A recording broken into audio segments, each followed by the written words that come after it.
Hello friends, welcome to my cooking ডায়েরিতে আপনাদের সকলকে স্বাগত জানাচ্ছি। আজ আমার রান্নাঘরের রেসিপিতে আছে একটি মিষ্টির আইটেম। মিষ্টি কিন্তু সকলেই কম বেশি খুব ভালোবাসি খেতে। বাড়িতে হঠাৎ করে গেস্ট চলে এলে 10 মিনিটেই কিন্তু আপনারা বানিয়ে ফেলতে পারেন। ঘরে থাকে এরকম টোস্ট বিস্কুট দিয়ে এরকম একটা টেস্টি পুডিং, যেটা খেতে কিন্তু খুবই ভালো হয় আর খুব একটা বেশি কিন্তু মিষ্টিও হয় না, খুব সফট এই মিষ্টিটা হয়। তো চলুন দেখে নেওয়া যাক রেসিপিটি করতে আমার কি কি লাগছে বা কিভাবে করছি। প্রথমেই আমার লাগবে মিষ্টির শিরা, যার জন্য আমি এখানে মিষ্টির শিরা রেডি করে নিচ্ছি। দিয়ে দিয়েছি 1 কাপ মতন চিনি, দিয়ে দিচ্ছি 1.5 কাপ মতন জল।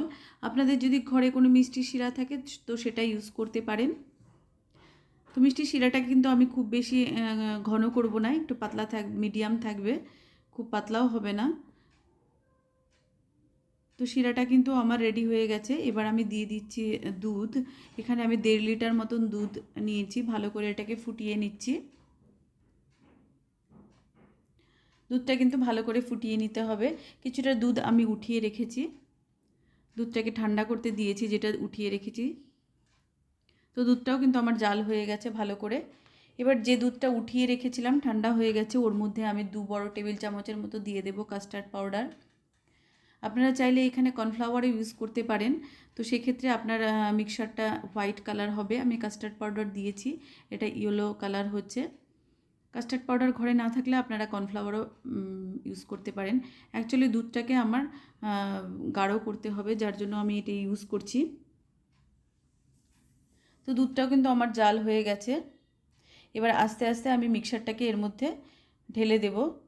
তো ঢালার সময় খেয়াল করবেন, এদিকে ঢালতে হবে, ওই দিক দিয়ে কিন্তু মিক্সারটাকেও নাড়িয়ে যেতে হবে, নয়তো দানা বেঁধে যাবে। যাতে কোনো লাম্পস না থাকে তার জন্য কিন্তু অনবরত এটাকে নাড়তে হবে। মিক্সারটা দেওয়ার পরপরই কিন্তু দুধটা বেশ ঘন হতে শুরু করবে। তো খুব বেশি কিন্তু ঘন আমি করব না। দেখুন এরকম হয়েছে জিনিসটা। আর মিক্সারটা কিন্তু আমার রেডি হয়ে গেছে। তো এটাকে সাইডে রেখে এদিকে আমি একটা কাচের পাত্র নিয়েছি। আপনারা চাইলে লম্বা শেপেরও নিতে পারেন, আমার কাছে গোল শেপের এরকম ছিল, এটাকে আমি নিয়ে নিয়েছি।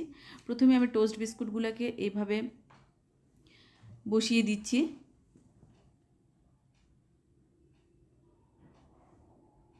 টোস্ট বিস্কুটগুলোকে এভাবে অ্যারেঞ্জ করে দিয়ে তারপর আমি এর মধ্যে মিষ্টি শিরাটা ওপর দিয়ে ছড়িয়ে দিচ্ছি।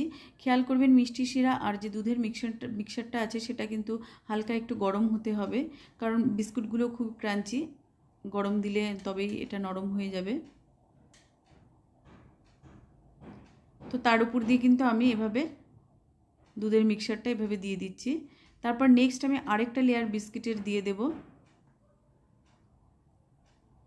যে গ্যাপগুলোতে আছেন সেগুলোতে বিস্কুট দেওয়ার চেষ্টা করবেন। তারপর বাকি মিষ্টি শিরা যেটুকু ছিল সেটাকেও হালকা করে আবার গরম করে নিয়ে এর উপর দিয়ে আমি দিয়ে দিচ্ছি। তারপর দিয়ে দিচ্ছি দুধের মিক্সারটা, এটাকেও কিন্তু আমি হালকা গরম করে নিয়েছি। সব কিছু আমার দেওয়া হয়ে গেছে। আর এটা ভালো করে দেবেন যাতে কোনো ফাঁকা না থাকে কোনো জায়গায়। ওপর দিয়ে আরও যদি দিতে পারেন, ঢেকে পুরো কাভার করে দিলে আরও ভালো হয়। ভালো করে এটা ঝাঁকিয়ে নিচ্ছি যাতে গ্যাপগুলো সব বন্ধ হয়ে যায়। এবার একটা পেপার দিয়ে আমি র্যাপ করে দিচ্ছি, দিয়ে আমি 3 থেকে 4 ঘন্টা নর্মাল ফ্রিজে রেখে দেব।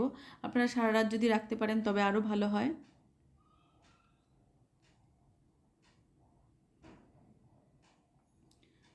তো দেখুন আমার 3 থেকে 4 ঘন্টা হয়ে গেছে, তারপর জিনিসটা ঠিক এই রকম হয়ে এসেছে। তারপর আমি আমন্ড, কাজু বাদাম আর পেস্তা কিছু টুকরো করে এর মধ্যে দিয়ে দিচ্ছি গার্নিশিংয়ের জন্য, দেখতেও ভালো লাগে প্লাস খেতেও খুব ভালো লাগবে। এবার আমি কেটে দেখাচ্ছি জিনিসটা কতটা সুন্দর হয়েছে।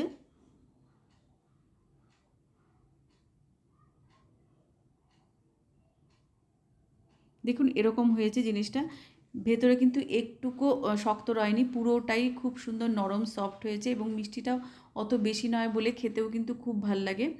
তো আজকের রেসিপিটি আপনাদের কেমন লাগলো প্লিজ কমেন্ট করবেন, লাইক শেয়ার করতে ভুলবেন না। যারা সাবস্ক্রাইব করেননি এখনও তারাও প্লিজ সাবস্ক্রাইব করুন।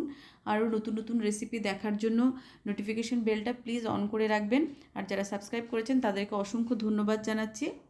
ভিডিওটি প্রথম থেকে শেষ পর্যন্ত দেখার জন্য অনেক অনেক ধন্যবাদ জানাচ্ছি। আপনারা সকলেই ভালো থাকবেন, সুস্থ থাকবেন। নমস্কার।